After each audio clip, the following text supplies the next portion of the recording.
जो अपने बाप को कुर्सी से हटा करके और बैठ जाए और रामचरितमानस चलाए, अपने बैठ जाए।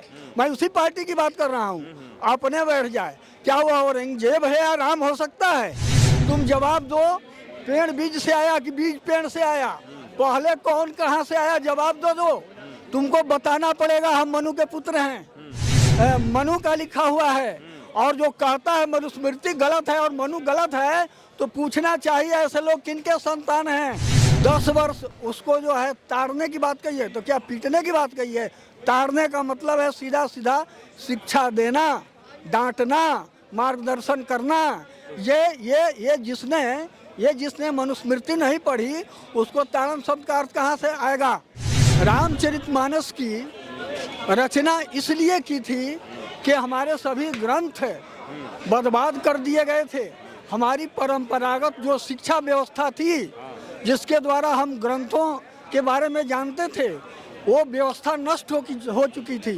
राम नहीं है कहते हैं, उनका सबसे पहले नाक और मुंह दाब दो, पता चल जाएगा राम है कि नहीं। देखिए, आज हमारा देश चारों तरफ से सुरक्षित हो रहा है, हम विकास की ओर बढ़ रहे हैं, और मेरा ये मानना है कि ये केवल देश विरोधी पार्टियों तक ही सीमित नहीं है, इसमें विदेशी ताकतें हैं, स्वार्थी राजनेता हैं, और रामचरितमानस की व्याख्या की जहाँ तक बात है, रामचरितमानस जो है वो हमारे वेद शास्त्र और समझिए उपनिषदों का सार है।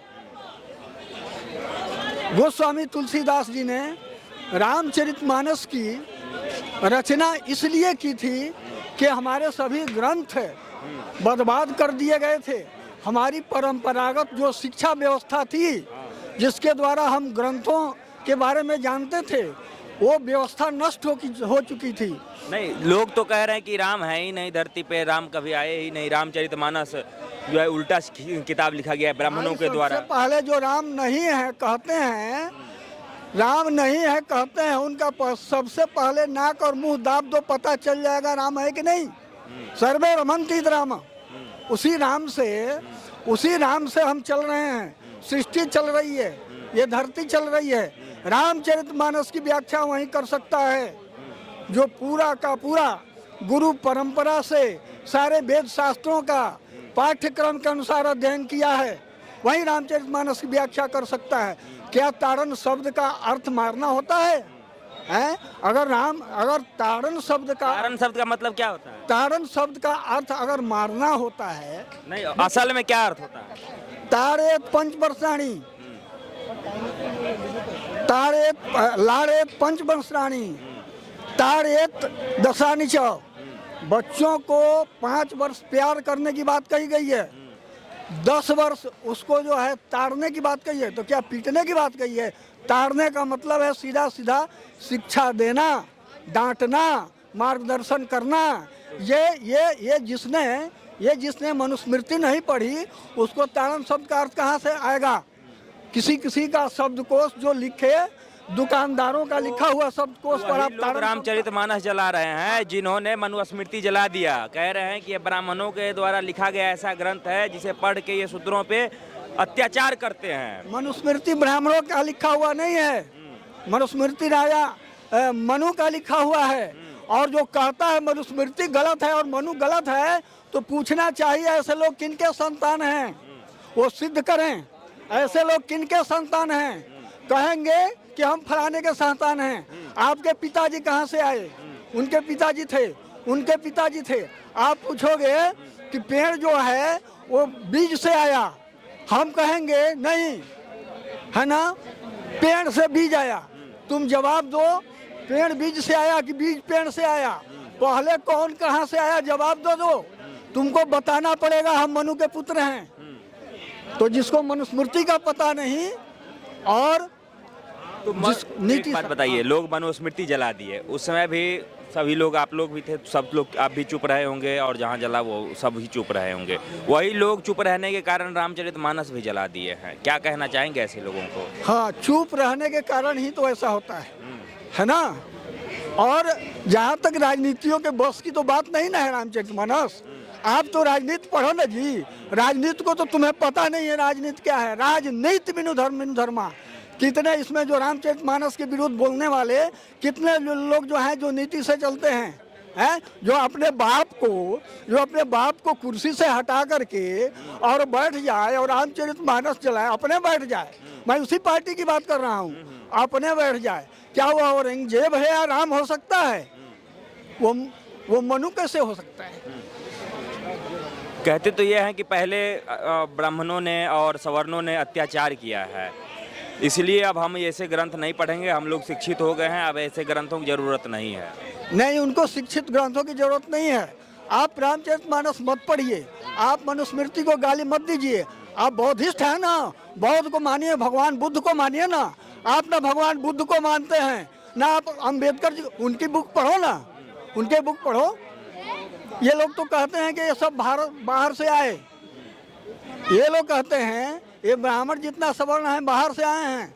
हमारा इतिहास इतना पुराना नहीं है, 5200 वर्ष का हमारा इतिहास है श्री कृष्ण का। हमारे शंकराचार्य जी ईसा से 507 वर्ष पूर्व आए हैं, जिन्होंने धर्मों का शोधन किया।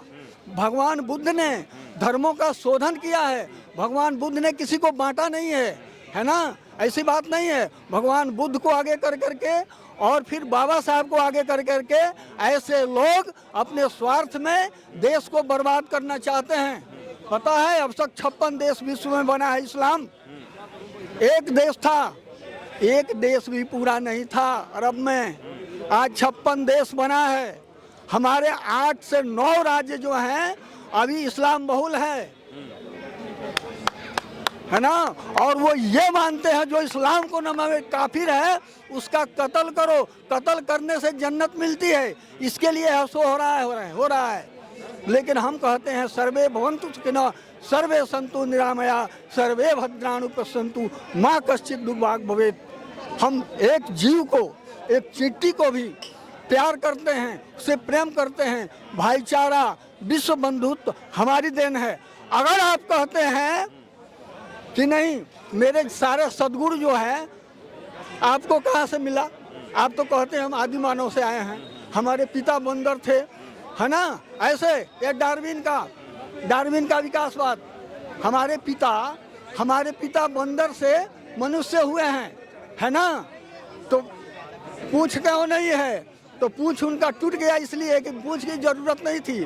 तो आज के बंदर का पूछ क्यों नहीं टूटता? आज का बंदर मनुष्य क्यों नहीं हो जाता? ऐसे नास्तिक जिसका कोई आधार नहीं है, शास्त्र पढ़ने वाले लोग, वे क्या बता सकते हैं? बताइए। अच्छा, आप बिहार से हैं, बिहार की भी शिक्षा व्यवस्था आप देख ही रहे हैं कैसा चरमरा सा गया है। वहाँ के भी शिक्षा मंत्री जो हैं चंद्रशेखर, वो भी रामायण पे उल्टा सीधा टिप्पणी करते हैं। अब दूसरी बात, पूरे बिहार में कहा गया कि दारू बंद है बिहार में। दारू कहाँ बंद है? चारों तरफ चल रहा है ना। बिल्कुल चल रहा है। तो सरकार फेल है इस चीज पे, बिल्कुल फेल है। आगे बात यह है कि जब वहाँ पे इलेक्शन होगा तो किस मुद्दे पे आप वोट करेंगे, क्योंकि अभी जातीय जनगणना होना शुरू हो चुका है, वहाँ पे होने वाला है। सबसे पहले तो हम बिहार की सुरक्षा के मुद्दे पर वोट करेंगे और बीजेपी छोड़कर दुनिया के किसी भी पार्टी के हाथ में न देश सुरक्षित है, न कोई राज्य सुरक्षित है, न संस्कृति सुरक्षित है। इसलिए हम उसी को वोट करेंगे जो राष्ट्र के लिए करते हैं। 2024 में आपके हिसाब से प्रधानमंत्री पद के उम्मीदवार कौन होंगे? मेरे हिसाब से तो अगर देश को रहना है तो पीएम मोदी जी को ही होना होगा, है ना। बाकी कोई पार्टी ऐसी नहीं है जो परिवार के अलग से आती है। मात्र एक बीजेपी पार्टी है जो आरएसएस से निकलती है, जो आरएसएस का इतिहास नहीं पढ़ता। आरएसएस क्या है? आरएसएस पर भाषण करता है। उसको क्या पता बीजेपी कहाँ से निकली, जनसंघ कहाँ से निकला? वो उस संस्था से निकली है जिसका गठन देश की सुरक्षा, देश की समृद्धि, देश की भाईचारा और देश की ऐतिहासिक विरासत की सुरक्षा के लिए हुई है। उस संस्था से बीजेपी निकल के आती है। इस पर किसी परिवार की नहीं चल सकती। बाकी सभी पार्टियां परिवार से आती हैं। बताइए कौन सा पार्टी बिना परिवार का कोई गाइड होती हो? है? ऐसा कोई पार्टी है क्या? हमको एक बताइए उसके बारे में। नहीं। नीतीश जी के बारे में हम लोग कुछ सोचते थे, नीतीश जी आए भी तो काम भी किए, सही दिशा में जा भी रहे थे, परंतु उनको पता नहीं क्या हो गया।